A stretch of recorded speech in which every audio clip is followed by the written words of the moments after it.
سوال ہے کہ تراویح کے بغیر روزہ ہو جاتا ہے یا نہیں؟ گھر پر تراویح پڑھنے کا طریقہ بتا دیں. روزہ الگ عبادت ہے، تراویح الگ عبادت ہے، لیکن دونوں ہی رمضان میں ادا ہوتے ہیں. یعنی دونوں کے درمیان یہ تو مماثلت ہے کہ دونوں رمضان کی عبادت ہیں، لیکن اس کے باوجود دونوں الگ الگ عبادتیں بھی ہیں. اگر کوئی شخص ایک عبادت کر رہا ہے اور دوسری نہیں کر رہا تو وہ ایک کا اجر پائے گا.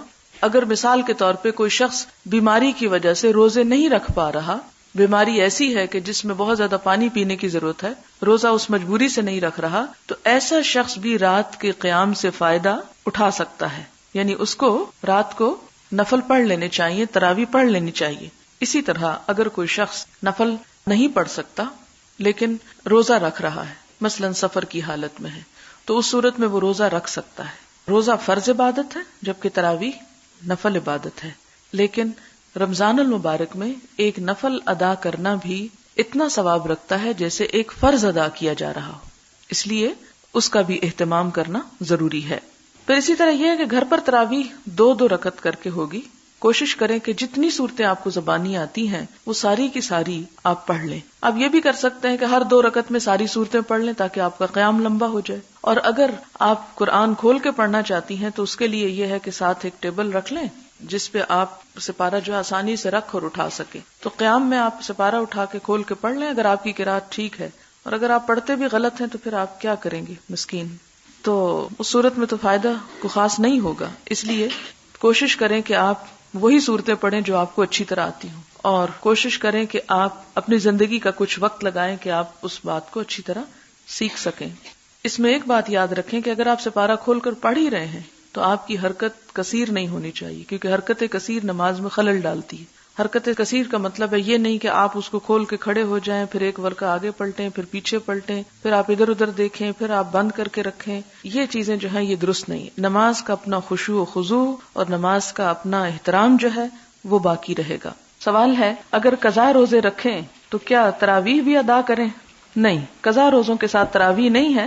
تراویح مخصوص رمضان کی عبادت ہے، آپ عام دنوں میں نفل پڑھ سکتے ہیں، لیکن یہ جو قیام اللیل ہے یہ تراویح کے نام سے یہ رمضان کے لیے خاص ہے. اگر رات کو صرف عشاء کی نماز پڑھ لیں اور تراویح اور وتر صبح 4 بجے کے بعد تو کیا یہ درست ہے؟ جی ہاں، بالکل درست ہے. رات کے وقت 20 سے خانہ کعبہ سے تراویح پڑھتے دکھاتے ہیں. جب امام سلام پھیر کر اگلی 2 رکعت کے لیے کھڑا ہوتا ہے تو الحمدللہ سے شروع کر دیتا ہے.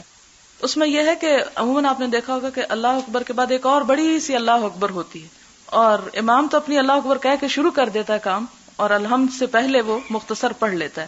اور پھر آپ دیکھیں کہ ثنا بھی مختلف طرح کی ہیں. ہو سکتا ہے کہ وہ مختصر ترین کوئی ثنا پڑھتا ہو، اس لیے بہت تھوڑا فاصلہ معلوم ہوتا ہے، اور وہ شاید لوگوں کی سہولت کے لیے بھی ایسا کرتے ہوں گے، کیونکہ اتنے کراؤڈ میں اگر بہت لمبی لمبی نمازیں پڑھی جائیں تو مشکل پیش آتی.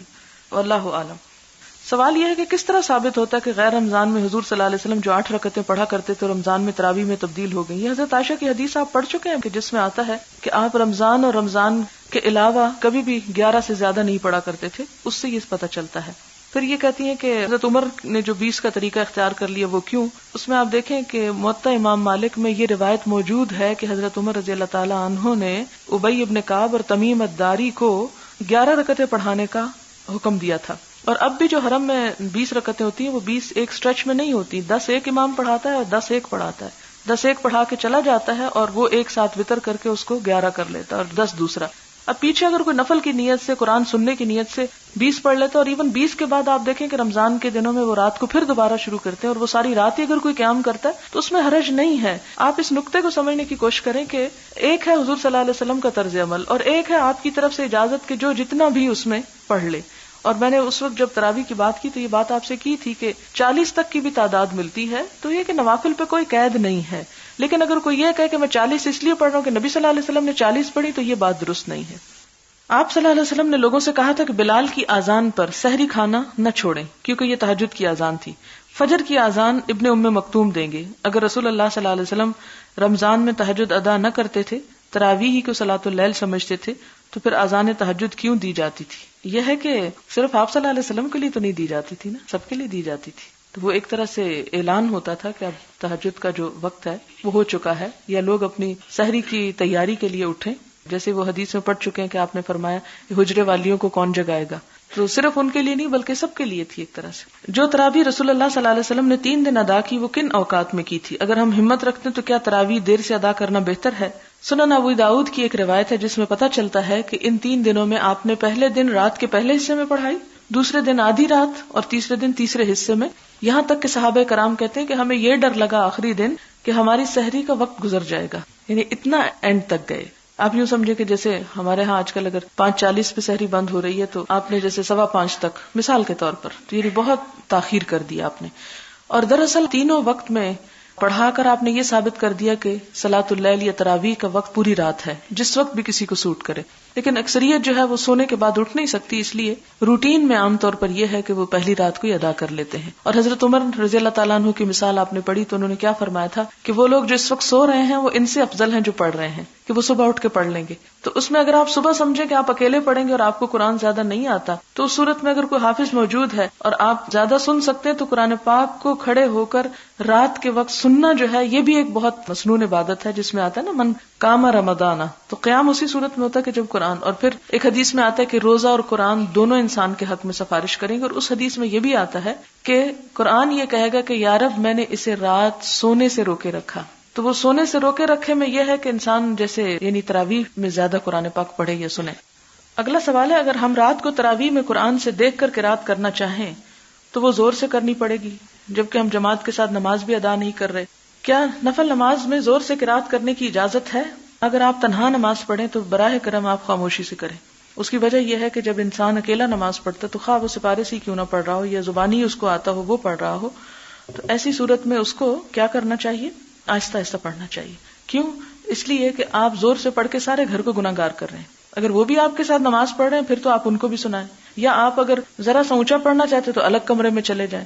یہ نہ ہو کہ بچے آپ کے سو رہے ہیں، کوئی بیمار پڑا ہوا اور آپ تلاوت فرما رہے ہیں کہ میں بہت نیکی کا کام کر رہا ہوں. ایسا نہیں کرنا چاہیے. آپ حضور صلی اللہ علیہ وسلم کا طرز عمل کیا دیکھتے ہیں کہ حضرت عائشہ سوئی ہوئی ہوتی تھی اور آپ نفل پڑھ رہے ہوتے تھے اور بڑی طویل آپ کی قرات ہوتی، لیکن آپ کس طرح پڑھتے تھے؟ اتنا زور سے کہ وہ جاگ جائیں؟ نہیں، ان کو تو اتنا بھی ڈسٹرب نہیں کرتے تھے. صرف اتنا ہوتا تھا جب سجدہ کرنا ہوتا تھا تو آپ ہلکا سا ان کو ہلا دیتے، یعنی ان کے پاؤں میں غمزہ کا لفظ آتا نا، اور غمزہ کا مطلب ہوتا ہے اس طرح دبا دینا کہ دوسرے کو پتہ چل جائے، تو وہ اپنی ٹانگیں سمیٹ لیتی. ورنہ آپ یہ کہتے اچھا میں نماز پڑھ رہا ہوں اور تم سو رہی ہو، کیسی بدبخت ہو، اٹھو اور تم بھی میرے ساتھ پڑھو. تو ظاہر ہے کہ جو آپ صلی اللہ علیہ وسلم کی قوت اور صلاحیت اور منصب تھا وہ کسی اور کا نہیں تھا، تو اس لیے آپ نے ان کو نہیں کچھ بھی کہا اور ان کے آرام کا بھی خیال رکھا. تو ہمیں اپنی عبادت کرتے ہوئے دوسروں کو اذیت میں مبتلا کرنے سے بچنا چاہیے. اگلا سوال ہے اگر ہم رات کو تراویح پڑھ لیں مگر وتر نماز چھوڑ دیں تو کیا سحری کے وقت خالی وتر نماز پڑھنا کافی ہوگی یا اس سے پہلے نفل نماز پڑھنی ضروری ہے؟ یہ آپ کی چوائس پہ ہے، دونوں میں سے جو چاہیں کریں. اس میں کوئی ایسی لائن نہیں کھینچی گئی کہ جی اگر آپ سویرے اٹھ رہے ہیں اور چونکہ رات کو تراویح پڑھ چکے ہیں اس لیے آپ نفل نہیں پڑھ سکتے. آپ پڑھ سکتے ہیں اگر آپ پڑھنا چاہیں، اور اگر آپ نہ پڑھنا چاہیں تو خالی وتر پڑھ لیں. اور اگر آپ نے سویرے اٹھ کے نفل پڑھنے ہی نہیں تو وتر کا تکلف کیوں کرتی ہیں آپ؟ سویرے آپ وتر بھی ساتھ پڑھیں. حضرت ابو ہریرہ کی روایت آپ پڑھ چکے ہیں کہ اوصانی خلیلی بثلاث، کہ میرے دوست محمد صلی اللہ علیہ وسلم نے مجھے 3 باتوں کی تلقین کی، اور ان میں سے ایک بات کیا تھی کہ میں وتر پڑھ لوں سونے سے پہلے، یعنی اگر تہجد پڑھنے کا ارادہ نہیں تو پہلے ہی پڑھ کے سو جاؤں. یہ بتائیے کیا تراویح میں قرآن سنتے وقت جب ثواب یا عذاب کی آیت آ جائے تو اسی طرح ثواب والی آیت میں ثواب کا لفظ سن کر سبحان اللہ اور عذاب والی آیت سن کر استغفر اللہ کہہ سکتے ہیں؟ جی ہاں کہہ سکتے ہیں. کچھ آیات کے جواب بھی ہیں مسنون، وہ آپ انشاءاللہ پڑھیں گے بھی کہ کس آیت کے پڑھنے پر کیا کہنا چاہیے. مثال کے طور پر ایک سورت ہے الاعلی، اس میں شروع میں آتا ہے سبح اسم ربک الاعلی، تو اس کا جواب ہے سبحان ربی الاعلی. تو وہ سب اگر اکٹھے بھی پڑھ لیں تو اس میں حرج نہیں ہے، پڑھا جا سکتا ہے اس کو. اسی طرح اگر کوئی درمیان میں دعا آ جائے تو کیا آمین کہہ سکتے ہیں؟ جی ہاں آمین کہہ سکتے ہیں. اگر رات کو 8 تراویح پڑھی جائے اور تہجد کے وقت 2 رکعت نفل اور 1 وتر پڑھ لیا جائے تو کیا آپ کی سنت کی پیروی ہو جائے گی جس کے بارے میں حضرت عائشہ رضی اللہ تعالی عنہا نے فرمایا کہ آپ رمضان اور غیر رمضان قیام اللیل میں 11 رکعت پڑھتے تھے؟ جی ہاں، اگر آپ رات کو 8 پڑھ رہے ہیں اور صبح 3 وتر پڑھ رہے ہیں تو ہو جائے گی، یعنی صبح کی جو 3 رکعتیں ہوں گی وہ تینوں وتر شمار ہوں گی جو آپ 2 سلام کے ساتھ بھی پڑھ سکتے ہیں. تراویح کی نماز جو نفل نماز ہے نماز ظہر کے بعد پڑھ سکتے ہیں کیونکہ صبح کے وقت ہم اسکول جاتے ہیں؟ نہیں، یہ تراویح رات کی نماز ہے اس لیے ظہر کے ساتھ نہیں. ظہر کے ساتھ آپ ویسے نفل پڑھ لیں کہ آپ کو رات کو موقع نہیں ملے. مجھے یہ سمجھ نہیں آتی کہ صبح کے وقت اسکول آپ کا کس وقت لگتا ہے؟ کیا تہجد کے وقت لگتا ہے کہ آپ تراویح نہیں پڑھ سکتے؟ آئی ڈونٹ نو کہ ان کا مطلب کیا تھا. اس روز آپ نے بتایا تھا کہ تراویح اور تہجد اور قیام اللیل ایک ہی نماز کے 3 نام ہیں، تو کیا رات کی تراویح پڑھنے کے بعد جب ہم سحری کے وقت سو کر اٹھیں اور کچھ نوافل کا اہتمام کرنا چاہیں، جیسے کہ اس روز آپ نے کہا تھا کہ تراویح کے باوجود سحری سے پہلے کچھ نفل پڑھ سکتے ہیں، تو پوچھنا یہ ہے کہ ان نوافل کی ہم دل میں جو نیت کرتے ہیں وہ کیا ہوگی؟ نوافل ہی کی ہوگی؟ کیا تہجد کی نیت کریں گے؟ تہجد کی بھی جب آپ نیت کرتے ہیں تو نوافل ہی کی کرتے ہیں. یہ ساری نماز جو ہے ایک نفل نماز ہے، فرض نہیں ہے. پھر عام نفل جو ہم پڑھتے ہیں اس کی نیت کیا کریں گے؟ تو اس کی بھی نفل کی نیت کریں گے. وہ تو ڈیپینڈ کرتا ہے کہ آپ پڑھ کس وقت رہے ہیں، اصل چیز تو نیت ہے. کیا تراویح میں قیام کے لیے تلاوت قرآن کا کیسٹ لگا کر بھی سننے کا اہتمام ہو سکتا ہے؟ نہیں، یہ نہیں ہو سکتا. سوال ہے کہ نماز تراویح کے بعد وتر نماز میں دعائیں مانگنے کے بعد بھی لوگوں کا مطالبہ ہوتا ہے کہ آپ اردو میں دعائیں کرائیں. یعنی نماز کے اندر تو اردو میں کوئی دعا نہیں ہو سکتی. اگر بعد میں تو بعد میں میرا خیال ہے کہ ہمیں اس طرح کی بدعات کو اشاعت نہیں کرنا چاہیے کہ باقاعدہ ہر نماز کے بعد ہم دعائیں مانگنا شروع کر دیں. ہر شخص اپنی اپنی انفرادی مانگ لے، اس لیے کہ یہی اتنا ہی کافی ہے جو نماز کے اندر مانگ لیا، اسی میں خشوع و خضوع اختیار کریں. کبھی کبھار کرنے میں حرج نہیں، لیکن اس کو عادت نہیں بننا چاہیے. تراویح اگر قرآن پاک سے دیکھ کر پڑھا رہے ہوں اور امام خاتون بائیں جانب کھڑی ہوں اور مقتدی تمام ان کی دائیں جانب، کیونکہ پڑھانے کے بعد قرآن کو سامنے کس طرح رکھیں؟ سامنے چھوٹا سا سٹول رکھ لیں. تو کیا اس طرح تراویح ہو جائے گی؟ اگر نہیں تو جو پڑھ چکے ہوں ان کا کیا معاملہ ہوگا؟ کوئی معاملہ نہیں، ٹھیک ہے جو ہو گیا. اگر کوئی تراویح میں 1 رکعت پڑھ کر بھولے سے تشہد پڑھ کر سلام پھیر لے تو پھر وہ دوبارہ 1 رکعت پڑھ کر سجدہ سہو کر لے تو نماز ہو جائے گی، یا دوبارہ 2 رکعتیں پڑھے؟ نہیں، وہ دوبارہ 1 پڑھ کے سجدہ سہو کر لے، دوبارہ سے پوری پڑھنے کی نہیں ضرورت. میں نے تراویح کے بعد لوگوں کو بیٹھ کر نفل نماز پڑھتے دیکھا اور کتاب الصلاۃ میں حدیث پڑھی کہ آپ صلی اللہ علیہ وسلم بیٹھ کر کبھی کبھار 2 نفل پڑھتے تھے. بات یہ کہ حضور صلی اللہ علیہ وسلم کا خاصہ ہے اور آپ نے ہمیں جو حکم دیا وہ کیا ہے؟ اجعلوا آخر صلاتکم وترن، کہ اپنی آخری نماز وتر بناؤ. کئی ایسی مثالیں ملتی ہیں کہ جس میں آپ نے اپنے لیے ایک خاص طرز عمل اختیار کیا لیکن صحابہ کرام کو دوسرے چیز کی حکم دیا. تراویح میں حافظہ قرآن سنا رہی تو دوسری لڑکی پارا دیکھ کر جہاں سے حافظہ بھول جائے اسے بتا سکتی ہے، جبکہ دوسری حافظہ لڑکی میسر نہ ہو. تو یہ بات اس لیے پوچھ رہی ہوں کہ ہمارے پاس ایک حافظہ لڑکی ہے جو قرآن سناتی ہے مگر بڑی کمزوری کی وجہ سے بھول جاتی ہے. ہم نے جو آپ سے سنا کہ دیکھ کے پڑھ سکتے ہیں، تو ہم نے ایک دوسری لڑکی کو پارا دیا کہ تم حافظہ کو یاد کرا دینا، تو لوگوں نے اعتراض کیا. اس میں آپ یہ ہے کہ غلط پڑھنے سے بہتر ہے کہ کوئی اس طرح نماز کے اندر سے بتا دے، لیکن یہ کہ اگر لوگوں کی اس پہ تسلی نہیں تو پھر آپ چھوڑ دیں، کیونکہ فتنہ برپا کرنا جو ہے وہ اس سے بھی غلط بات ہے. کہ اگر لوگوں کو پریشانی ہو رہی ہے اور وہ سمجھتے ہیں کہ اس طرح ان کی نماز فاسد ہو رہی ہے تو بے سمجھ لوگوں کے ساتھ ایسا معاملہ نہ کیا جائے. میری بیٹی کے 2 بچے ہیں. ایک دن اس نے 6:45 تراویح شروع کی. بچوں کی وجہ سے وقفے آتے رہتا کہ صبح 3 بجے نماز مکمل ہوئی. ساری رات ہی نماز میں رہی. اس میں کوئی حرج تو نہیں، اس میں تو بہت ثواب ہے کہ پھر بھی ہمت نہیں ہاری اس نے. کیا بغیر وجہ بھی وقفہ دیا جا سکتا ہے؟ اگر آپ تھک گئے، نیند آ رہی ہے تو آپ بے شک سو جائیں. آپ نے دیکھا نا حضرت عمر رضی اللہ تعالیٰ نے جب تراویح قائم کی تھی تو انہوں نے باقاعدہ اس کو اسٹیبلش کیا اس کام کو، اور اس کے بعد فرمایا کہ جو اس وقت سو رہے ہیں وہ زیادہ بہتر ہیں ان سے جو پڑھ رہے ہیں کہ وہ صبح اٹھ کے پڑھیں گے. تو دونوں طرح آپ پڑھ سکتے ہیں. نماز تراویح میں دوسری رکعت میں وضو ٹوٹ گیا، بعد وضو نئے سرے سے نماز شروع کی، کیا پچھلی نماز تراویح میں جو قرآن پڑھا گیا وہ پھر دوبارہ پڑھے؟ نہیں، ضروری نہیں ہے، آگے پڑھ لیں، کیونکہ جتنی دیر آپ نے پڑھا اتنی دیر تو آپ باوضو ہی تھے. اگلا سوال ہے، کیا تراویح کی جگہ قضا نماز کی نیت کی جا سکتی ہے؟ یعنی قضاء عمری یا اشراق کے نوافل ہوں یا تہجد کے؟ اس میں آپ کو پہلے بھی بارہا میں بتا چکی ہوں کہ اگر بالکل انگنت اور غفلت کے زمانے کی نمازیں ہیں تو توبہ استغفار کافی، لیکن اگر ریسنٹلی کوئی آپ کی نماز چھٹی ہے یا آپ کو کچھ شک ہے تو ان کے لیے آپ نفل کے پیچھے فرض کی نیت کر سکتے ہیں. اس میں آپ دیکھیں کہ حضرت معاذ حضور صلی اللہ علیہ وسلم کے ساتھ نماز پڑھتے اور وہ نماز ان کی نفل کی نیت کی ہوتی تھی. یعنی آپ فرض پڑھا رہے ہوتے تھے اور آپ کی نیت کیا تھی؟ نفل پڑھنے کی. پھر اپنی قوم کے پاس جاتے اور وہاں پر جا کر دوبارہ عشاء کی نماز پڑھاتے تھے اور وہ ان کی اصل فرض کی نماز ہوتی تھی. تو وہ حضور صلی اللہ علیہ وسلم کے ساتھ کھڑے ہونے کی سعادت بھی لیتے تھے لیکن اپنی نماز اپنی قوم کے ساتھ پڑھاتے تھے. اور اس کے برعکس بھی ہو سکتا ہے کہ اپنی نماز یہاں پڑھ لیتے تھے اور قوم کے لیے جا کے دوبارہ پڑھاتے تو وہ دوسری دفعہ پڑھی ہوئی نماز ان کی نفل ہو جاتی اور قوم ان کے پیچھے فرض نماز پڑھ رہی ہوتی تھی. یہ احادیث آپ بارہا پیچھے پڑھ چکے ہیں. تو اس سے یہ پتہ چلتا ہے کہ اگر امام فرض کی نیت کر کے کھڑا ہے اور آپ فرض پڑھ چکے ہیں گھر سے تو آپ دوبارہ پڑھ لیجئے اور آپ کی وہ نماز نفل ہو جائے گی. اسی طرح کہ امام تراویح شروع کر چکا ہے، آپ آتے ہیں، آپ اس کے ساتھ فرض کی نیت کر کے جب وہ سلام پھیرے گا تو آپ کھڑے ہو کر اپنی 2 رکعتیں باقی مکمل کر لیں گے. اگر ہم اپنے کمرے میں بیٹھ کر عبادت میں مصروف ہیں اور لیلۃ القدر کی تلاش میں ہیں تو جب لیلۃ القدر کی رات آ گئی تو ہم کو کیسے پتہ چلے گا کہ یہی ٹائم لیلۃ القدر کا ہے؟ کیونکہ سردی کی وجہ سے ہم اپنے کمرے میں بیٹھ کر عبادت کر رہے ہیں. لیلۃ القدر تلاش کرنے کا مطلب یہی ہے کہ آپ اس میں جاگنے کی کوشش کریں. اس کا یہ نہیں مطلب کہ آپ سڑکوں بازاروں میں گھومیں اور کہیں وہ کھوئی ہوئی آپ کے ہاتھ میں آ جائے گی. تلاش کا مطلب یہ کہ اہتمام کریں ان راتوں کا.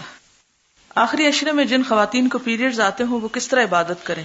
جیسے حضرت عائشہ نے حج پر کی تھی, صرف نماز نہیں پڑھی تھی, باقی ذکر اذکار جاری تھا. آپ ذکر کر سکتے ہیں, ایسی مجلسوں میں شریک ہو سکتے ہیں جہاں قرآن کا درس وغیرہ ہو رہا ہو, تو وہ بھی ایک عبادت ہے. نوافل کے اپنا ثواب ہے, اجر ہے, لیکن آپ کو معلوم ہے کہ ایک حدیث میں آتا ہے کہ رات کے ایک حصے میں علم کا حاصل کرنا ایسا ہے گویا ساری رات قیام کرنا. تو نوافل کے ساتھ رات کو جب کچھ نہ کچھ سیکھا سکھایا جاتا ہے تو بہت ہی باعث اجر اور ثواب ہے. بعض لوگوں کا کہنا ہے کہ شب قدر کی رات درخت اور پہاڑ وغیرہ سجدہ کرتے ہیں. جناب وہ تو ہمیشہ ہی کیے رکھتے ہیں, والنجم والشجر, لہذا اس دن کوئی اسپیشل سجدہ نہیں ہوتا. اور کہتے ہیں کہ پانی دودھ میں بدل جاتا ہے, یہ بھی خیال ہے لوگوں کا. اور اس وقت ہر دعا قبول ہوتی ہے. ہاں دعا ضرور قبول ہوتی ہے, اور وہ پانی یعنی دودھ پینے سے ہر بیماری کی شفا ہوتی ہے, یہ تو مجھے معلوم نہیں. اس مخصوص وقت میں بہت زیادہ چاندنی ہوتی ہے جو ہر انسان برداشت نہیں کر سکتا, یعنی ڈر جاتا ہے. کیا یہ صحیح ہے؟ جی ہاں, کچھ خاص روشنی تو ہو سکتی ہے جو کسی انسان کو نظر ہے, کیونکہ فرشتے بہت اترتے ہیں نا اس رات. قرآن پاک میں بھی آتا ہے تنزل الملائکۃ والروح فیہا باذن ربہم, تو جبریل امین بھی اترتے ہیں, فرشتوں کے پرے اترتے ہیں. جب بہت فرشتے کہیں اترتے ہیں, کیونکہ نوری مخلوق ہے نا, نور سے ہے, تو ہو سکتا ہے کہ ان کے وجود کی وجہ سے یا کسی اور خاص وجہ سے روشنی کا وجود بہرحال سنا اور پایا گیا ہے. اس لیے اس حد تک تو درست ہے, لیکن اس کا دورانیہ کتنا ہوتا ہے یہ مجھے کوئی تجربہ نہیں, اس لیے میں نہیں بتا سکتی. سوال ہے کہ جیسے تمام ممالک میں رمضان مختلف دنوں میں شروع ہوتا ہے, تو کیا ہر علاقے کے لوگ اپنے رمضان کے آخری عشرے کی طاق راتوں میں لیلۃ القدر کے لیے عبادت کریں؟ مثلا سعودیہ میں روزہ ایک دن پہلے رکھا کر پاکستان میں بعد میں. جی ہاں, ہر شخص مکلف ہے اپنے ہی اس کے اعتبار سے. اور ویسے بھی آپ دیکھیں کہ جب دن ہوتا تو پوری زمین پہ دن نہیں ہوتا, کچھ علاقوں میں رات بھی ہوتی ہے.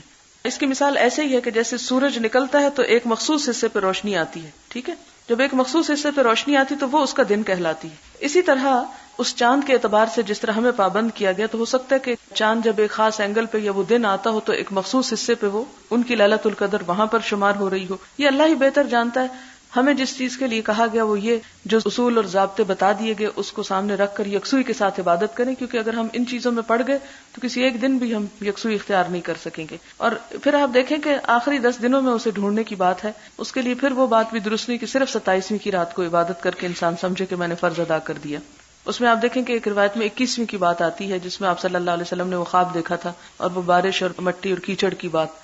ایک خاتون نے مسئلہ لکھا ہے, میں نے ایک محفل میں دین میں وسعت اور نرمی کی مثال دیتے ہوئے حدیث نمبر 516 اور 17 سنائی, تو ایک ہمسائی نے اپنا یہی مسئلہ مجھ سے پوچھا کہ ہم سے بھی کچھ سال پہلے یہ غلطی ہو گئی تھی.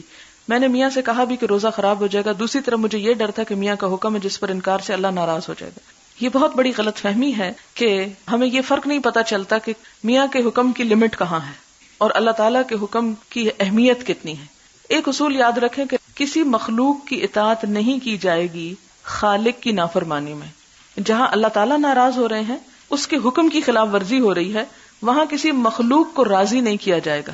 اگر انسان اللہ تعالیٰ کو ناراض کر کے مخلوق کو راضی کرنے کے پیچھے چل پڑے گا تو اللہ تعالیٰ اسے اسی مخلوق کے حوالے کر دیں گے پھر. اور مخلوق کا حال کیا ہے؟ آپ جتنا جس کے ساتھ چاہیں احسان کر لیں, کوئی آپ سے راضی نہیں ہو سکتا. لہٰذا اسی لیے ہمیں کہا گیا کہ بندوں سے توقع ہی نہ رکھو, توقع صرف اس ذات سے رکھو. اب یہاں پر آپ دیکھیں کہ اس خاتون کو یہ سوچنا کہ فرض اس لیے چھوڑا جا رہا ہے کہ شوہر ناراض ہوگا, نفلی روزہ تو چھوڑا جا سکتا ہے اور اس کی اجازت سے ہی رکھا جائے گا, لیکن فرض میں خواہ شوہر ناراض بھی ہو تو بھی ریزسٹ کرنا چاہیے. بہرحال اب انہیں معلوم ہوا تو بہت پریشان ہے کہ اس کا کفارہ کیا ہوگا. اب آپ اندازہ کریں اس ہماری جہالت کا کہ فرض توڑ دیے جاتے ہیں, بے حرمتی ان کی ہوتی ہے, اور یہ بھی خبر نہیں ہوتی کہ اس کا آپ ازالہ کیا کریں. مطلب یہ جہالت پر جہالت, ظلمات بعضها فوق بعض, ایک اندھیرے پہ دوسرا اندھیرا. پہلے یہ اندھیرا کہ نہیں پتا کہ شوہر کی حد کیا ہے, دوسرا اندھیرا یہ کہ نہیں پتا کہ اگر کوئی ایسی چیز ہو گئی تو اس کے بعد اب خدا سے معافی مانگنے کا طریقہ کیا ہے.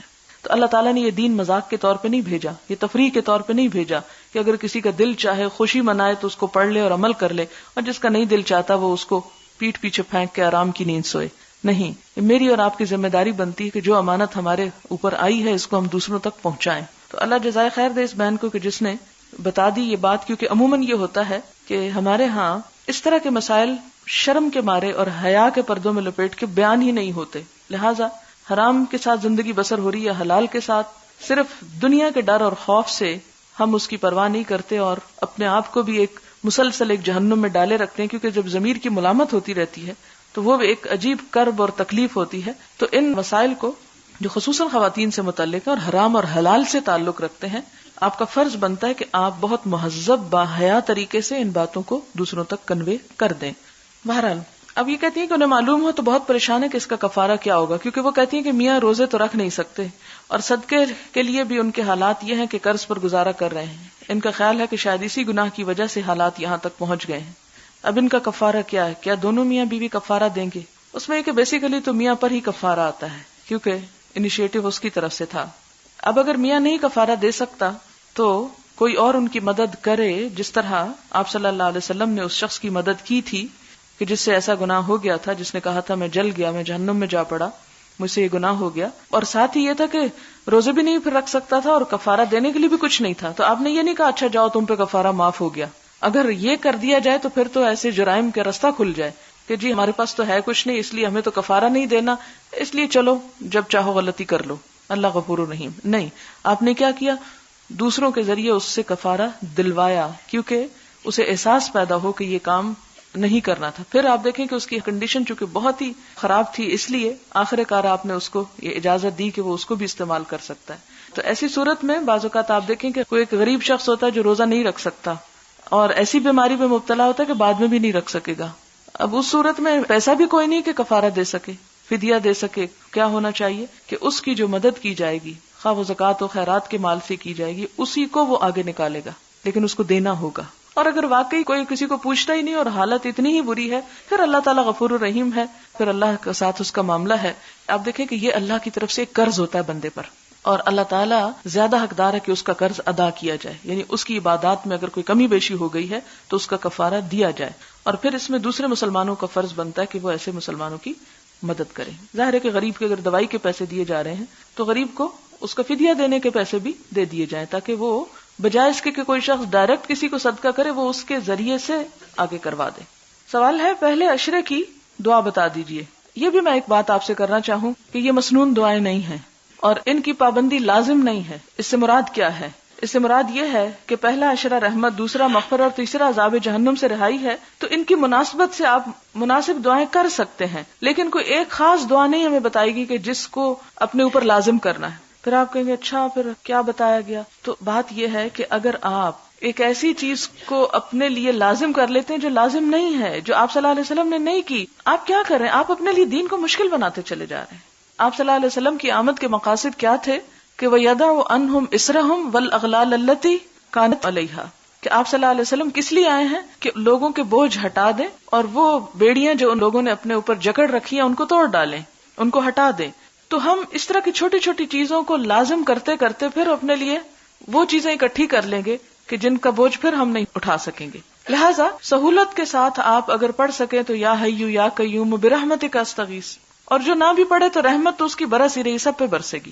لیکن اس کی مناسبت سے اگر آپ پڑھ رہے ہیں یا اگر بخشش کا عشرہ ہے تو استغفار کثرت سے پڑھ رہے ہیں، آخری عشرے میں عذاب جہنم سے رہائی، ربنا آتنا فی الدنیا حسنہ وفی الآخرۃ حسنہ وقنا عذاب النار، اگر ذرا زیادہ شعور کے ساتھ پڑھ رہے ہیں تو بہت اچھا ہے. ہاں ایک دعا مسنون ہے جو طاق راتوں میں حضور صلی اللہ علیہ وسلم نے حضرت عائشہ کو سکھائی تھی، اور وہ ہے اللہم انک عفو تحب العفو فاعف عنا.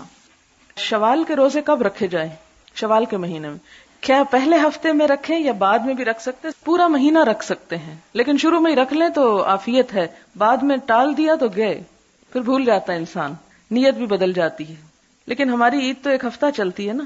مشکل یہ اگر نفلی یا فرضی روزے میں سحری کے لیے آنکھ نہ کھلے اور فجر قضا ہو جائے تو صورت میں کیا کرنا چاہیے؟ خالی پیٹ روزہ رکھ لینا چاہیے اور نماز قضا پڑھ لینی چاہیے. اگر روزہ نہ ہو اور اس صورت میں روزہ دار کے سامنے کچھ کھا سکتے ہیں؟ جی ہاں کھا سکتے ہیں، لیکن یہ نہیں کہ آپ ٹیبل سجا کے بیٹھیں. اگلا سوال ہے اگر وتر صبح پڑھنے کے لیے چھوڑے، سحری کو اٹھنے میں تاخیر ہوئی کہ بمشکل سحری پکانے کا وقت ملا، وتر رہ گئے، فجر سے پہلے پڑھنے کا ارادہ کیا، فجر پڑھتے وقت ذہن سے پھر نکل گیا، اس صورت میں وتر کیسے ادا ہوں گے؟ جس وقت یاد آئے اس وقت پڑھ لیں، کیونکہ آپ نے وہ حدیث پڑھی ہے کہ اگر کوئی اپنی نماز بھول جائے تو جب اسے یاد آئے اسی وقت اس کو ادا کر لے. حتیٰ کہ اگر عصر کی نماز کے بعد بھی اس کو یاد آیا ہے تو عصر کے بعد عام نماز کے پڑھنے کی اجازت نہیں ہے، لیکن بھولی ہوئی نماز سبب کی نماز جو ہے وہ آپ ادا کر سکتے ہیں. وآخر دعوانا ان الحمد للہ رب العالمین. سبحانک اللہم و بحمدک نشہد ان لا الہ الا انت نستغفرک و نتوب الیک. والسلام علیکم و رحمۃ اللہ.